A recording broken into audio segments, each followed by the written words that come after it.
ask myself, who am I? Mm-hmm. Well, I can tell something about what I do. But if I'm trying to be really honest, I cannot say a thing. It's just, I don't know. But has that something to do with your message? Not knowing? Well, like, if the game is that there is a you there, and that when someone asks you about yourself, in the game we give an answer. So if you met someone this evening and they said, oh, you know, I'm such and such in my head, and then you would, a story would come out of your mouth, you know.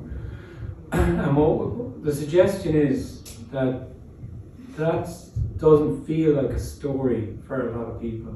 So they feel they're actually talking about themselves, you know, like, my name is, and I work in this area, and I'm interested in this kind of stuff, and it's like there's an actual person, an individual there. Mm-hmm. So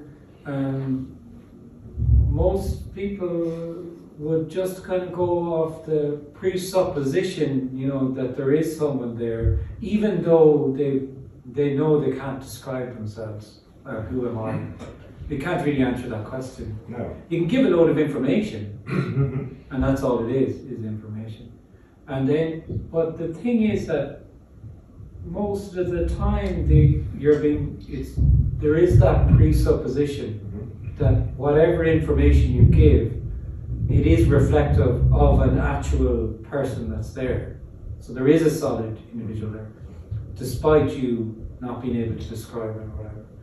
And then this is a completely different suggestion then, that actually there isn't actually anybody there. And that, of course you can't describe who you are because you're not actually anybody, you're not anything.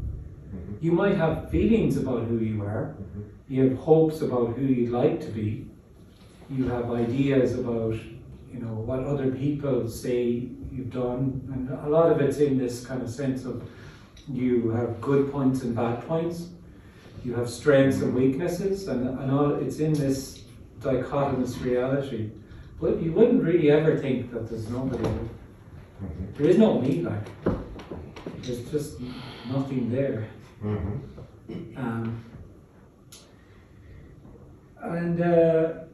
There are suggestions around that then, but most of the suggestions are speaking to the individual. So then logically, what they'd say is, they might even say there is no you there, right? But they'll make suggestions to the apparent individual about the things that they can do to see that there is no individual. For instance, self-inquiry. You know, if you inquire as to who is it that's thinking and trace the eye back, you won't find anything, right? So that's all very logical, it's fine.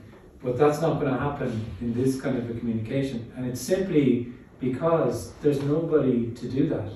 So who would I be suggesting that could do that? That's the difference. Whereas energetically, the one that feels like an individual very much would love to be spoken to and be told to trace the eye top. Do something. And then it doesn't matter, because it's just I'm being addressed then.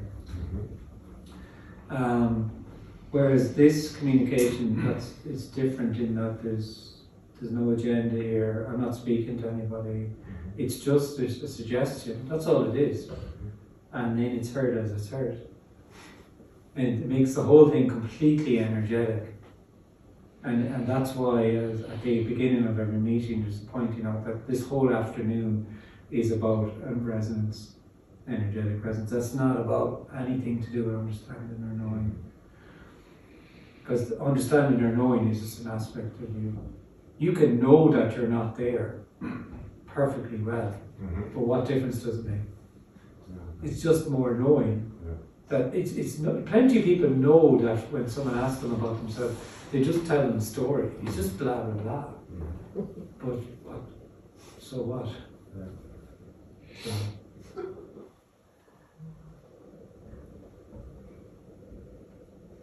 And really there's either that kind of lived sense that you are real or there isn't.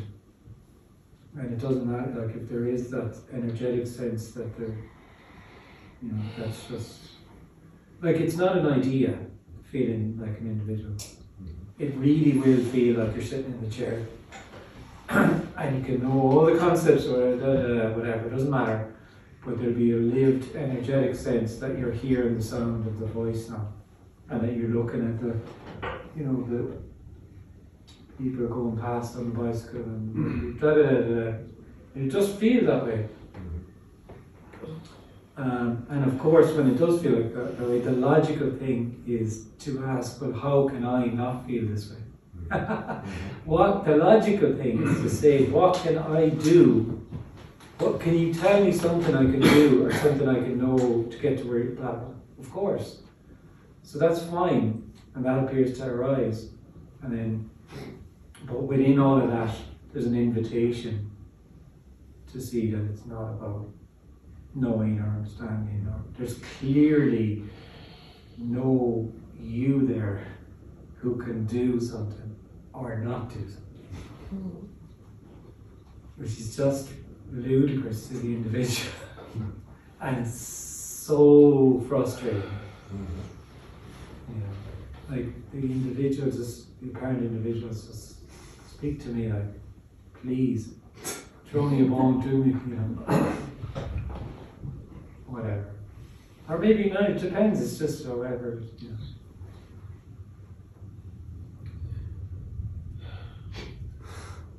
But as we said before, the break, the apparent break, like actually the suggestion being made is there's something being yearned for, but incredibly what's being yearned for is simply already what I was pointing out.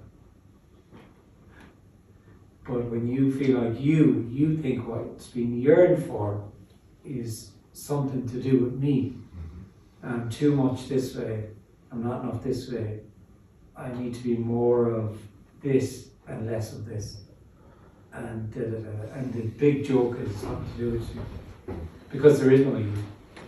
So the story, what could it matter? The story of you, what would it matter?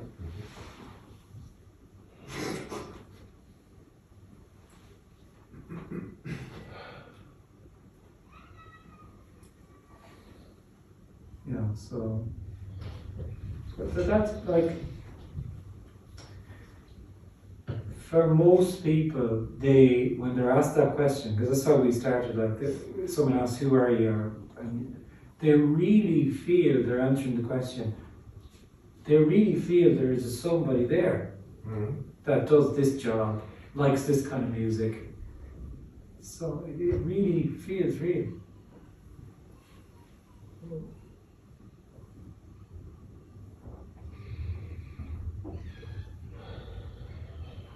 But everyone obviously knows that they're not too. Like it's completely known already. Totally known. What's been suggested is completely, totally already known. But what's overlaying that, I don't really mean an intellectual known, it's just that you are already only aliveness. But kind of what overlays that or appears to is the energetic sense of being you.